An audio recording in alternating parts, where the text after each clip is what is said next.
Bismillahirrahmanirrahim. Assalamualaikum warahmatullahi wabarakatuh. Alhamdulillahirabbil alamin wassalatu wassalamu ala asyrofil anbiya'i wal mursalin sayyidina Maulana Muhammadin wa ala alihi washabihi amma ba'du. Jemaah sekalian yang saya hormati, ketika kita membaca himpunan putusan Tarjih Muhammadiyah, kita akan menemukan kalimat ajma'u bi anal alam kullahu haditsun khalaqallahu minal adam. Bahwasanya para ulama salaf bersepakat alam raya ini sifatnya baharu yang diciptakan oleh Allah dari ketiadaan. Telah kami sampaikan bahwa ini disebut dengan argumen dalilul hudus oleh para ulama kalam. Dalilul hudus artinya bahwasanya mereka menggunakan alam fisik untuk membuktikan mengenai alam metafisik atau membuktikan keberadaan Allah Subhanahu wa taala. Sesungguhnya dalilul hudus ini juga merupakan upaya para ulama untuk bukan hanya sekedar membuktikan adanya Allah Subhanahu wa taala, tetapi juga untuk memperdalam pengembangan ilmu pengetahuan. Dalil hudus ini mengharuskan para ulama mempunyai banyak argumen bahwasanya alam ini benar-benar baharu. Oleh karena itu, ketika kita membaca buku-buku ilmu kalam, mereka banyak sekali berbicara tentang detail-detail alam fisik, terkait dengan ruang, terkait dengan waktu, terkait dengan gerak, terkait dengan atom, terkait dengan sifat-sifat atom dan lain sebagainya. Sehingga ketika kita membaca buku-buku ilmu kalam itu, kita bukan hanya berbicara tentang logika tentang Tuhan atau kita berbicara tentang perdebatan antar para ulama, tetapi juga mereka memperdalam alam fisik. Sehingga sesungguhnya ketika kita belajar ilmu kalam itu seakan-akan kita harus belajar ilmu kosmologi, seakan-akan kita juga harus belajar ilmu biologi, seakan-akan kita juga harus belajar fisika, kimia, dan lain sebagainya.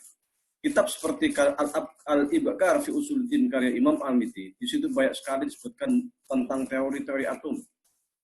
Di dalam kitab Syarhul Maqasid, Syarhul Maqasid itu Imam Ijzi bahkan mencantumkan berbagai perkembangan ilmu pengetahuan paling modern di zamannya.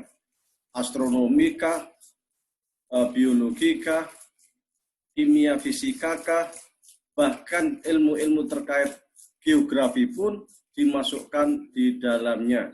Jadi ketika para ulama itu mengkaji alam fisik, untuk membuktikan adanya alam fisik, mereka juga mengkaji tentang detail-detail yang ada di alam fisik. Oleh karena itu, ini sesungguhnya menjadi daya dorong bagi kita untuk semakin maju di dalam mengetahui tentang rahasia-rahasia Allah Subhanahu wa taala yang ada di alam fisik. Di HPT sudah diungkapkan, dan ini bisa menjadi pijakan bagi kita, bagi warga Muhammadiyah, untuk mengembangkan berbagai macam cabang ilmu pengetahuan.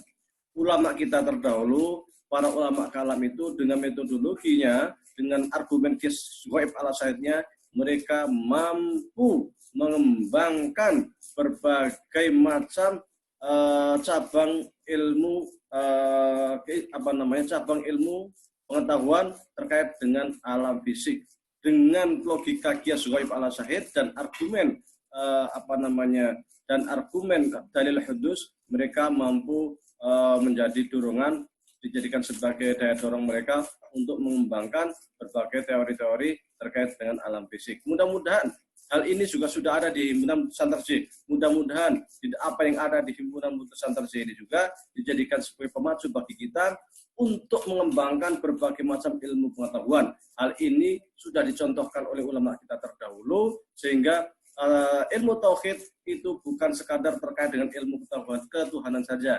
Ilmu tauhid bukan hanya terkait dengan debat saja. Ilmu tauhid bukan terkait dengan hal-hal yang berbicara tentang ayat-ayat mutasyabihat saja. Tetapi ilmu tauhid itu juga menjadi acuan bagi kita untuk mengembangkan peradaban Islam kontemporer.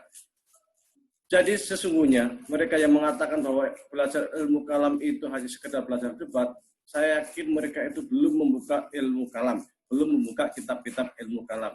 Karena ketika mereka membuka ilmu-ilmu kalam, mereka akan terkejut betapa di sana juga dibicarakan terkait dengan ilmu-ilmu kedokteran, astronomi, fisika, dan sebagainya. barangkali ini yang bisa saya sampaikan. Mudah-mudahan HPTI ini menjadi daya dorong kita untuk mengembangkan ilmu. Wallahu a'lam. Wabillahi taufiq. Assalamualaikum warahmatullahi wabarakatuh.